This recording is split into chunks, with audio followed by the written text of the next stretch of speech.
मंत्रालय पुणे में रहता हूं, भारत भारती का संस्थापक अध्यक्ष, और आप सभी से मिलकर के बहुत खुशी है।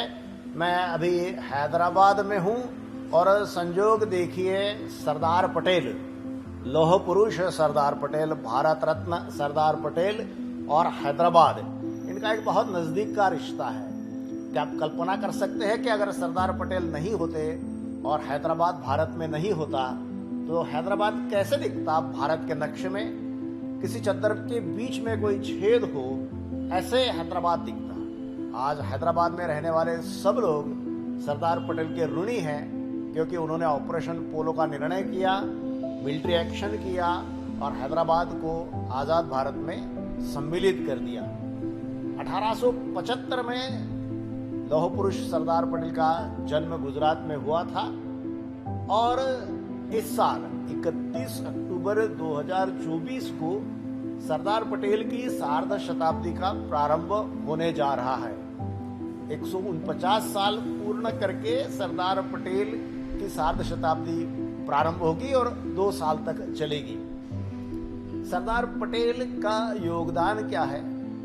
मुख्य योगदान, आजादी के पहले तो स्वाभाविक उन्होंने देश की आजादी के लिए गांधी जी के सेनापति बनकर के काम किया, लेकिन आजादी के बाद में स्वतंत्र भारत के प्रथम गृह मंत्री इस नाते से जो अलग अलग रियासतें पूरे देश में थी, अंग्रेजों ने ऐसे एक कुटिल चाल चली थी कि जिन रियासतों को पाकिस्तान के साथ मिलना है मिल सकती है, जिन रियासतों को अपने आप को एक आजाद देश, आजाद मुल्क घोषित करना है वे कर सकते हैं। अगर ये होता, ऐसी छूट उनको मिलती, तो न जाने भारत के कितने टुकड़े हो जाते। मगर वज्र संकल्प वाले सरदार पटेल लौह पुरुष ये भारत के प्रथम गृह मंत्री थे। उन्होंने इंस्ट्रूमेंट ऑफ एक्सेशन बनाया और जिनको प्यार से समझ में आ गया उनको प्यार से, जिनको डरा धमका करके समझ में आया उनको डरा धमका करके, और जिनकी भुजाएं मरोड़नी पड़ी, मिलिट्री एक्शन लेनी पड़ी, उनको उस एक्शन से पूरे भारत का नक्शा उन्होंने साफ कर दिया। सरदार पटेल एक उत्तुंग व्यक्तित्व, लेकिन आजाद भारत में उनकी उपेक्षा हुई, अपमान हुआ।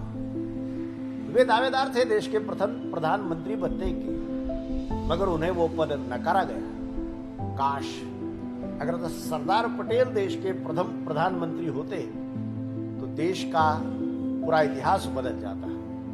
मगर दुर्भाग्य, उसके पश्चात, उनके मृत्यु के पश्चात भी उन्हें भारत रत्न देने में सरकार ने 41 वर्ष लगा दिए। 1991 में उन्हें भारतवर्ष दिया गया। सरदार पटेल की जो विश्व प्रसिद्ध प्रतिमा सरदार सरोवर के पास खड़ी कर दी गई है, उसके कारण कुछ अंश तक इसका परिमार्जन हुआ है। मगर समूचे भारतवर्ष में हम सरदार के नक्शे कदम पर चलकर के एक विषय आने वाले वर्षों में चलाने वाले हैं भारत भारती के माध्यम से। सरदार पटेल ने पूरे देश को एक सूत्र में गूंथ दिया।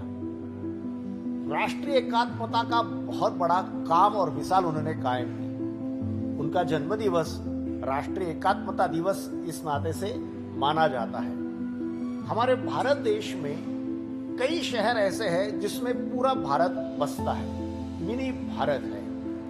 हम लोग इस कोशिश में हैं कि सरदार पटेल की 150वीं जयंती के उपलक्ष्य में पूरे देश के ऐसे 150 शहर ढूंढ करके निकाले जाए। हमने ढूंढ के रखे हैं जहां पूरा भारत बसता है। इन सारे 150 शहरों में रहने वाले अलग अलग प्रांत के विभिन्न भाषा बोलने वाले लोग एकत्रित होकर के सरदार पटेल को अभिवादन करेंगे। लौह पुरुष सरदार पटेल की सार्ध शताब्दी में देश भर के 150 शहरों में बसने वाला भारत एकत्रित होकर सरदार पटेल को अभिवादन करेगा।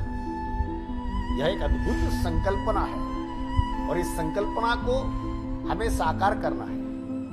गुजराती समाज गुजरात के बाहर देश के विभिन्न शहरों में बसा है।